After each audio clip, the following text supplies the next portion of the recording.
Hello and welcome to the Radiate Wellness Podcast with your host, metaphysician, Reiki master, and hypnotherapist, Christy Clemens Hoffman. Each week, we will discover teachings, tips, and tools to radiate your best life ever with practitioners, authors, and luminaries to help you on your path.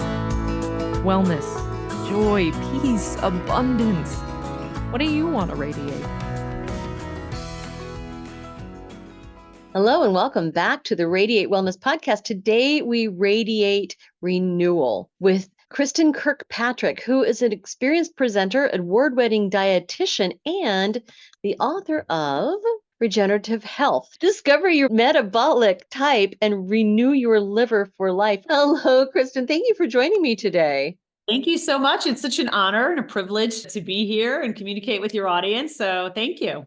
Yeah, I'm thrilled to have you here because I think this is such an important topic. We talk about health, et cetera. We talk about all of the things that go into wellness, including renewal. And the center of this book is the liver.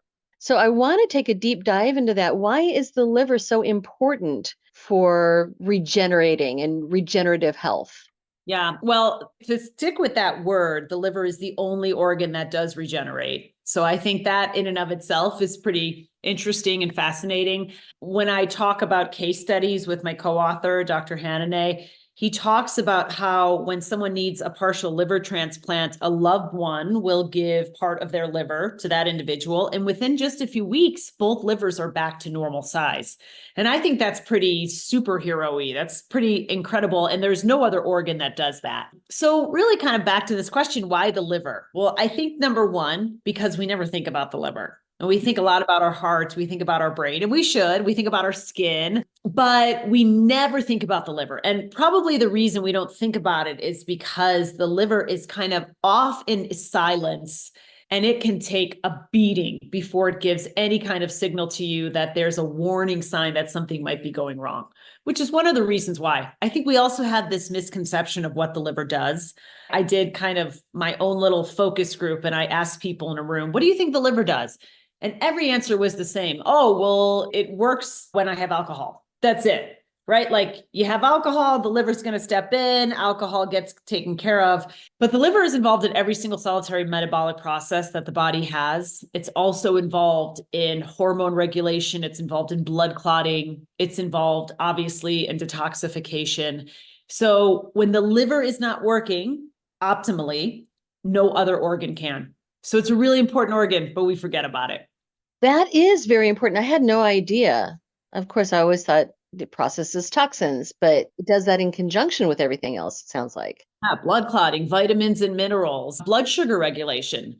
So I think a lot of times many of my patients are struggling with blood sugar management, and they just automatically go to, the pancreas and those organs, those are part of my blood sugar regulation story. But the liver is the organ that takes care of making sure that sugar is released in the stored form when we're lacking energy, when we need it. So it's almost kind of like this last ditch organ that makes sure that our body can stay in homeostasis. Very interesting. So did you set out to write about and research the liver, or was this something that was presented to you and you said, oh yeah, that sounds really interesting? I mean, why did you think this book was necessary, I suppose, is my question.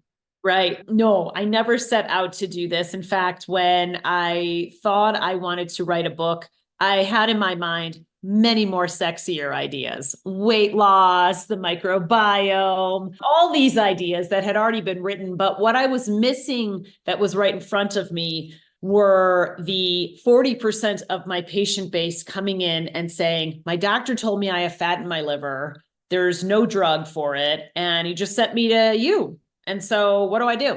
So there was no guide, there was no manual, there was nothing for individuals that have been diagnosed with fatty liver disease to determine, how do I reverse this? How do I help my liver? And because we now know, based on several different studies, that 1 in 4 individuals carry this disease, that number is probably pretty low.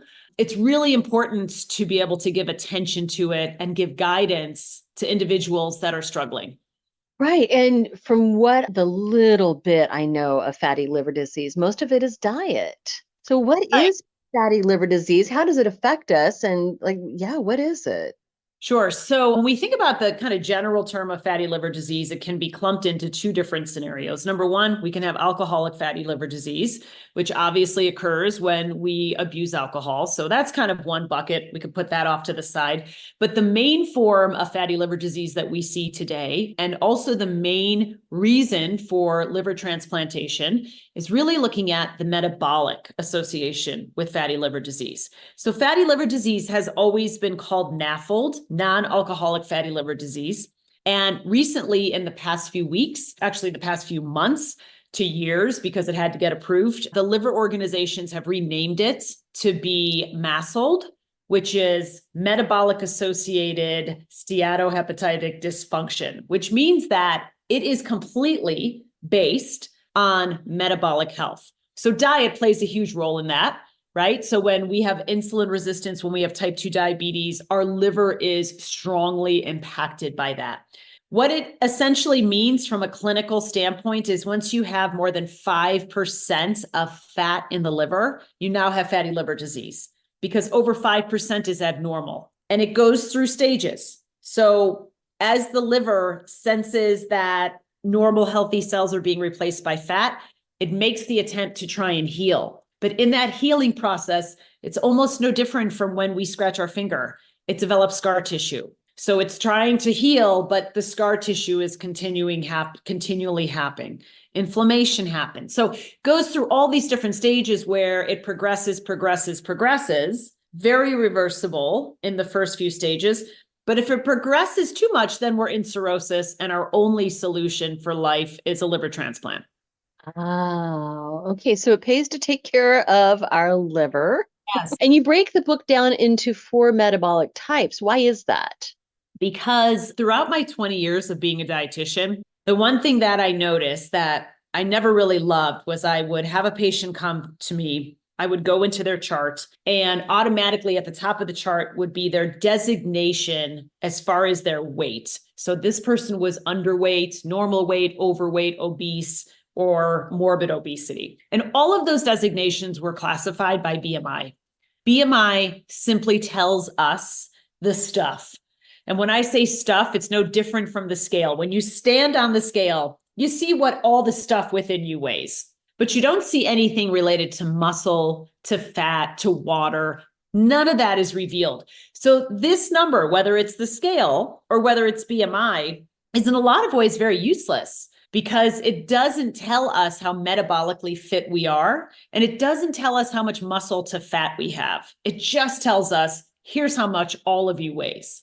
Right? So the reason we came up with metabolic types was really to steer individuals into the right perspective on reversing the disease. If you are someone who, let's say, has a little bit of a higher waist circumference, but your metabolic numbers are looking okay, right? And those metabolic numbers would be hemoglobin A1C, fasting insulin, triglycerides. Metabolic syndrome is also identified by high blood pressure. Okay, so there's a whole list of things there. That person is going to be presented a little bit differently in terms of reversal than someone who has a really high waist circumference, much more abnormal, and then really abnormal numbers from the metabolic profile.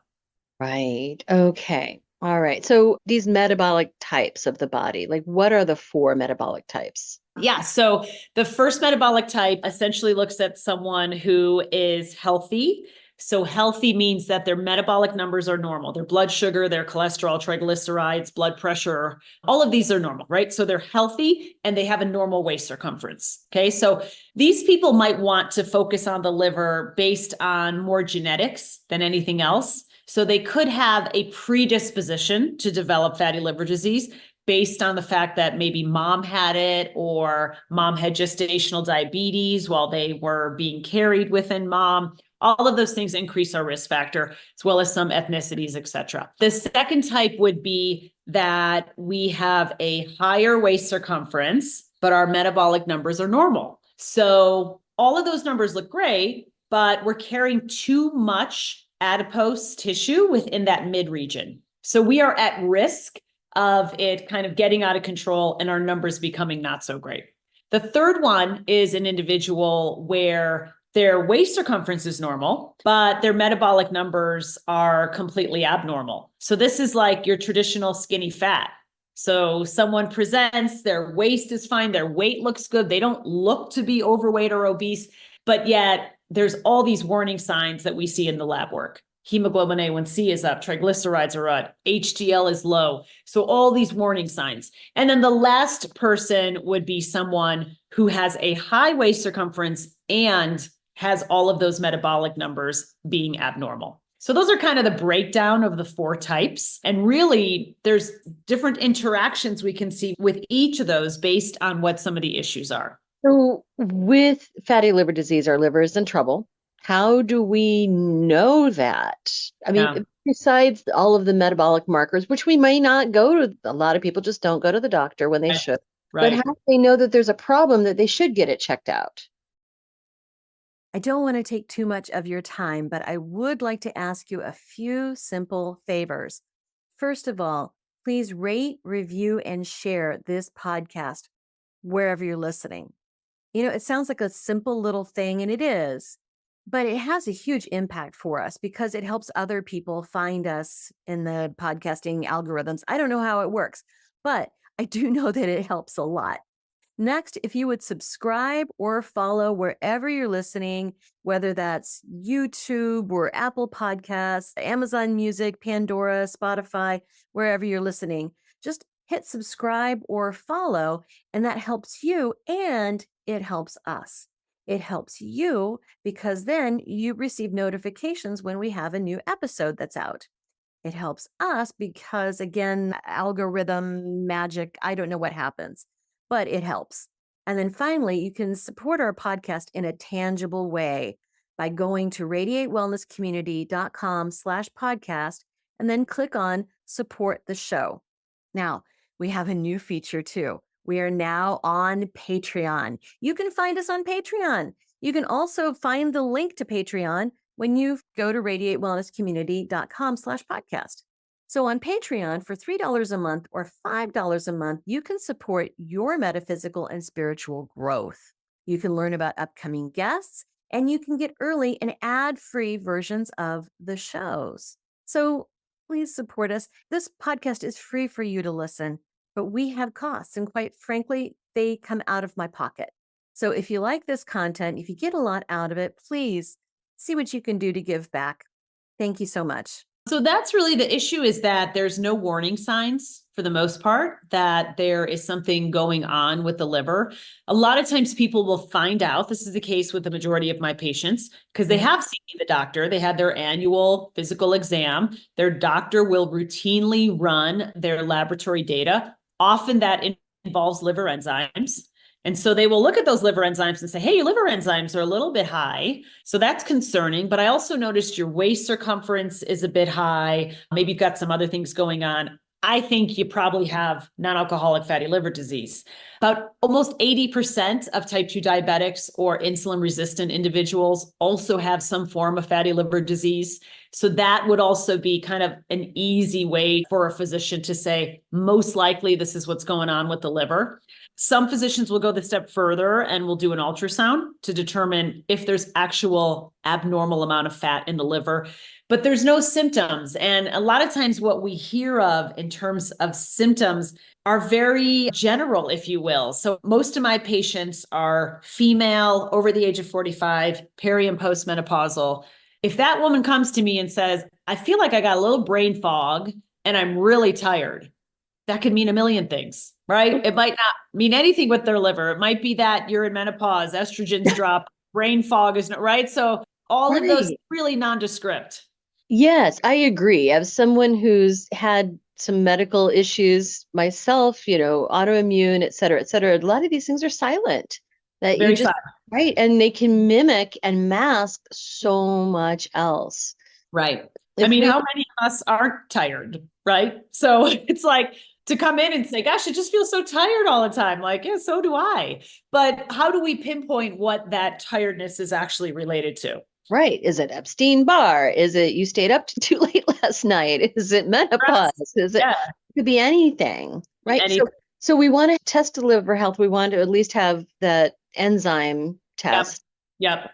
Any other things that we should maybe ask for if we suspect, hey, liver disease runs in my family? I'm concerned about it. Yeah. Genetic risk obviously would be one thing. For the most part, most physicians, even if they don't run the panel for the liver, right, which would look at ALT and AST, most physicians are going to check blood sugar. They're probably going to check weight. They might not check waist. But if you do check waist, it's a lot more descriptive of what we see with fatty liver. But, I think if there's any hunch, or let's say you're a patient that comes in and you find out your hemoglobin A1C consistently for the past year and a half is really in the pre-diabetic range, your chances simply from that, the fact that you have too much fat in the liver, go up substantially.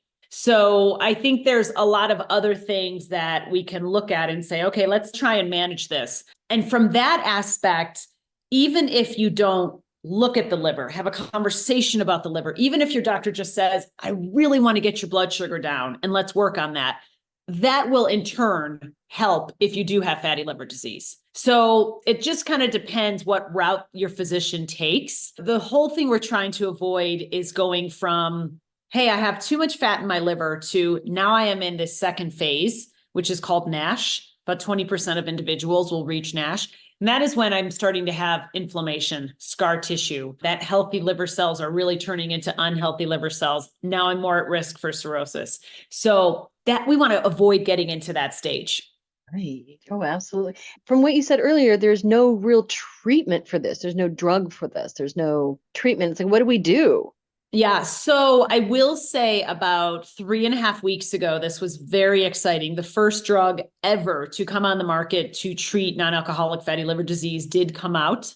I do believe it was FDA approved. So all of that, they've done the study. So this is the first drug that is made huge news in the liver world for sure. But that's just one option, right? So in terms of, okay, what do we do? How do we get into a place where our liver is doing a little better? Well, number one, even though this isn't caused by alcohol, what I've seen in my practice is that many people developed a more routine alcohol frequency during COVID. I noticed that with a lot of my female patients, like, oh gosh, during COVID, I just started having a glass of wine every single night. So reducing that, especially for that postmenopausal woman, is going to be really, really critical. So look at alcohol first. Let's try and reduce how much alcohol we're consuming. That's number one. Number two, let's take a deep dive into our diet. And I like to make things a little bit more high level. I became a dietitian because I was an obese, insulin resistant child and adolescent. And I went to a dietitian and I revealed all my dirty secrets about all the things I was eating in the middle of the night. And she's like, well, let's just stop that. Right. And that's not realistic. Of course, I would like to stop that, but that was just not, you can't just wave the wand. So when I say take a deep dive and look at these things, instead of saying, well, I have to have 7 fruits and vegetables every day, why don't we count color instead? So I tell my patients, I want you to aim for 5 colors today. And if you're aiming for 5 colors, it means you're getting a variety of vitamins and minerals. So that's number one. Number two, let's look at our snacks. And we know from the data that we consume between 500 to 750 calories on average just from snacking. And so a lot of times we snack for reasons outside of hunger, right? So think about it. It's very normal, right? Like I had a patient the other day and she's like, well, okay, and then I have my snack at 2. Okay, let me stop you there. Why do you have a snack at 2? Well, it's 2. So I figured, snack time. But was your body giving you any kind of signal that it was hungry, that it was desiring fuel? Because if it's not, then it's not snack time. So listening to our hunger, looking at our snacks, if my snack is something ultra processed, what could I replace it with? And then being realistic about that replacement, right? So to say, let's replace potato chips with kale chips, probably not realistic, but maybe we could replace it with whole grain pretzels or something like that, right? And maybe we could have some peanut butter with the pretzels, right? So that's what I mean by looking at the deep dive. Taking a huge perspective of your diet and revamping it is not sustainable, but looking at little bits and pieces where you can make some goals is. That's easy and that's doable.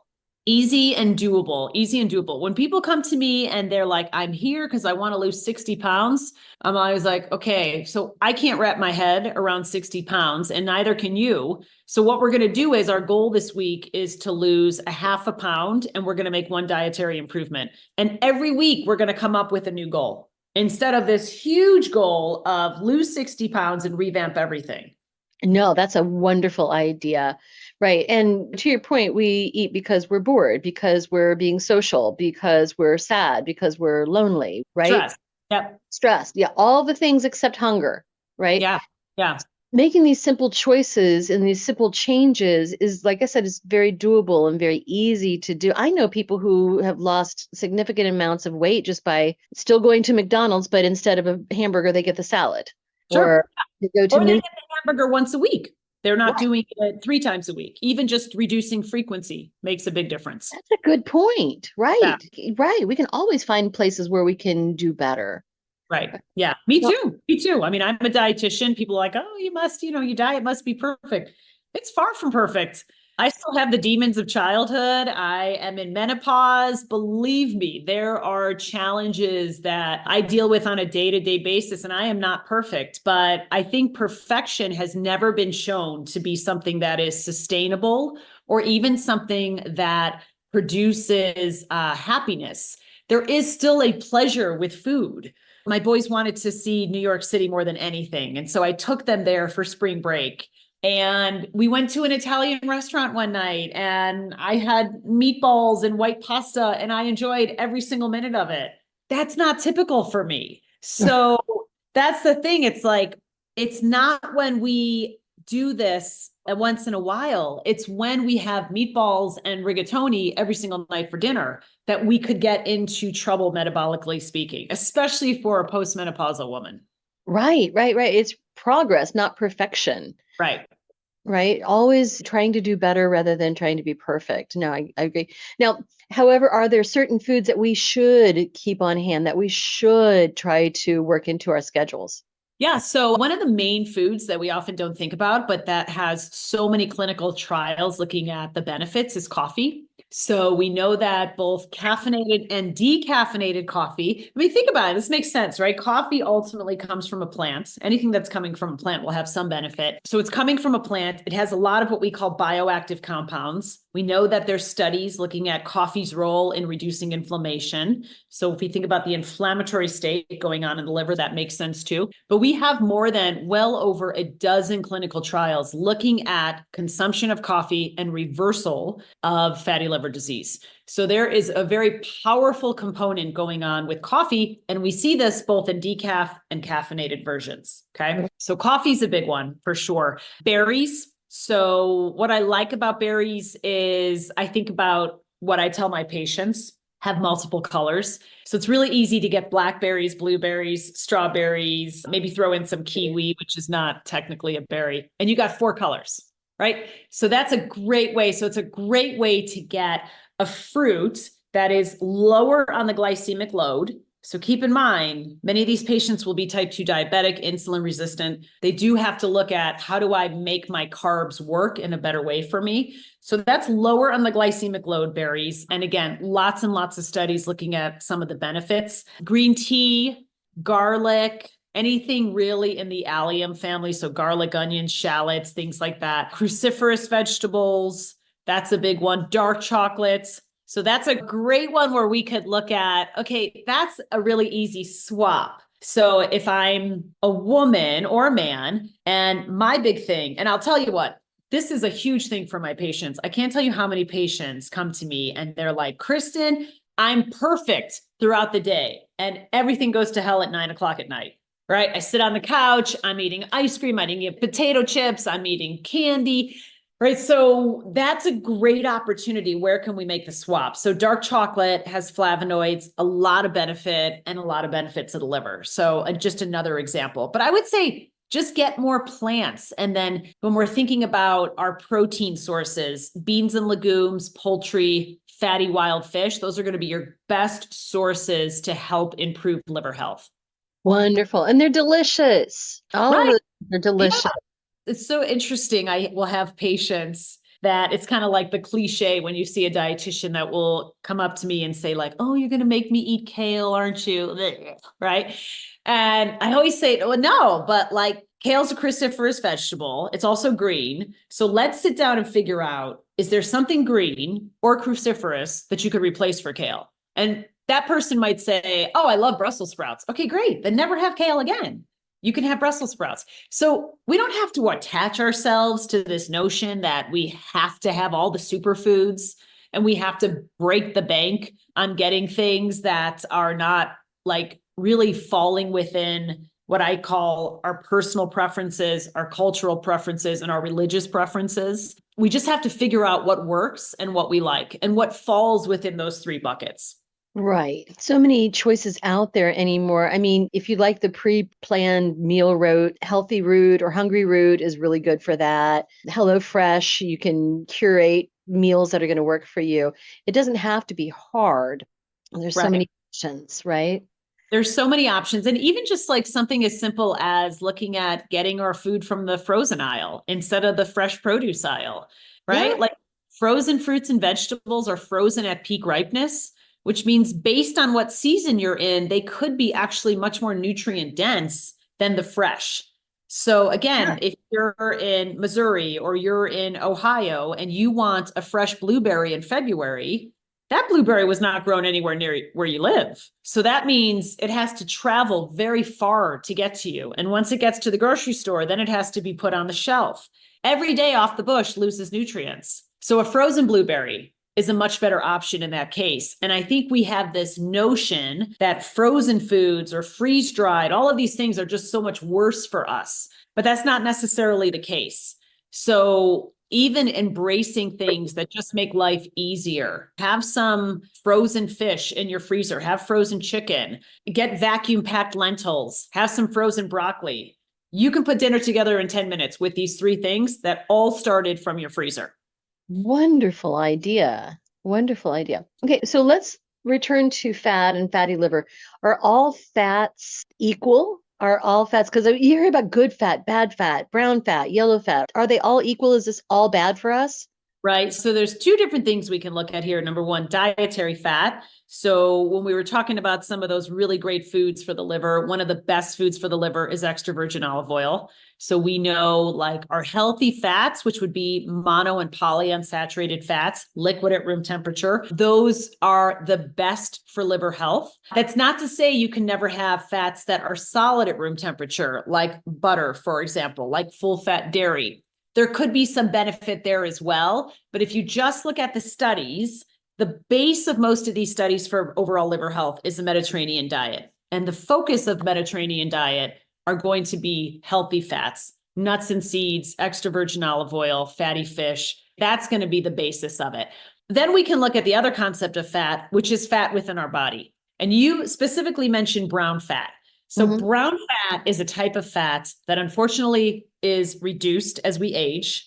That sucks, right? But a lot of things suck as we age, right? So brown fats, we don't make as much brown fat as we age. And brown fat is very metabolically active.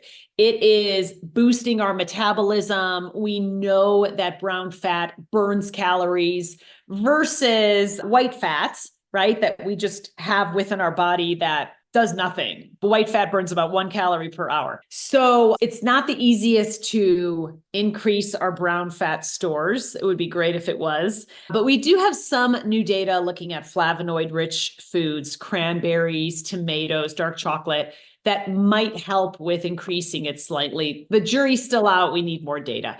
So that's kind of the big difference. I think when we think about fat within the body, what we really need to focus on is visceral versus subcutaneous.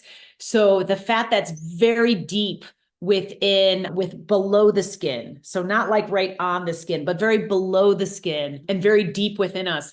That is the fat that we know is close to organs. That is the fat that we know is releasing these cytokines, these inflammatory items. So that's kind of the big difference between the two, which is most likely why we see differences in health between apples and pears, right? An apple, you're carrying your fat in the midsection. A pear, you're carrying it in like your butt and your thighs.